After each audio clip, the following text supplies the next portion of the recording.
जम्मू कश्मीर के पहलगाम में हुए आतंकी हमले की देश भर में निंदा की जा रही है। वहीं सावली तहसील के पाथरी गांव के निवासियों ने जम्मू कश्मीर के पहलगाम में हुए आतंकवादी हमले का जाहिर निषेध करते हुए आतंकवाद को जड़ से खत्म करने की सरकार से मांग की। कश्मीर के पहलगाम में 22 अप्रैल को पर्यटन के लिए गए नागरिकों पर आतंकवादियों ने हमला किया और 26 नागरिकों को अपनी जान गंवानी पड़ी। इस घटना का निषेध करने के लिए सावली तहसील के मौजा पाथरी के बाजार चौक में पाथरी तथा परिसर की जनता ने एक साथ आकर निषेध करते हुए आतंकवादियों का खात्मा होना चाहिए और इस हमले में जान गंवाए लोगों को न्याय मिलना चाहिए। भारत माता की जय ऐसी घोषणा देते हुए निषेध किया। इस हमले में शहीद हुए नागरिकों को आदरांजलि अर्पण की गई।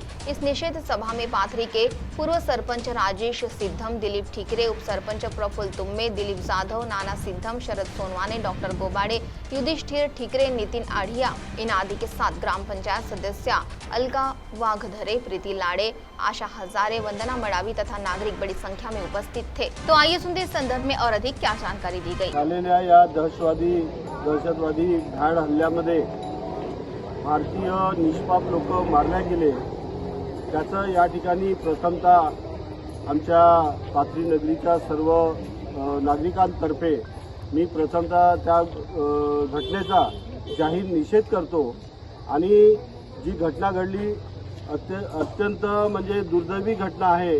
अशा घटना घडायला नको, पण एक कुटबुद्धीने हा कटकारस्थान रचून ही घटना घडवण्यात आली आणि आमची मागणी अशी आहे पाथरीवासियांची की माननीय पंतप्रधान नरेंद्र मोदी साहेब यांनी या घटनेवर एक चांगलं ठोस पाऊल उचलायला पाहिजे आणि त्या अतिरेक्यांच्या मुसक्या कशा आवरता येईल आणि त्याला कसा धडा शिकवता येईल याची नोंद घ्यायला पाहिजे आणि ती कारवाई त्यांनी करावी अशी आमच्या नागरिकांकडून सगळ्यांकडून त्यांना नम्र विनंती आहे।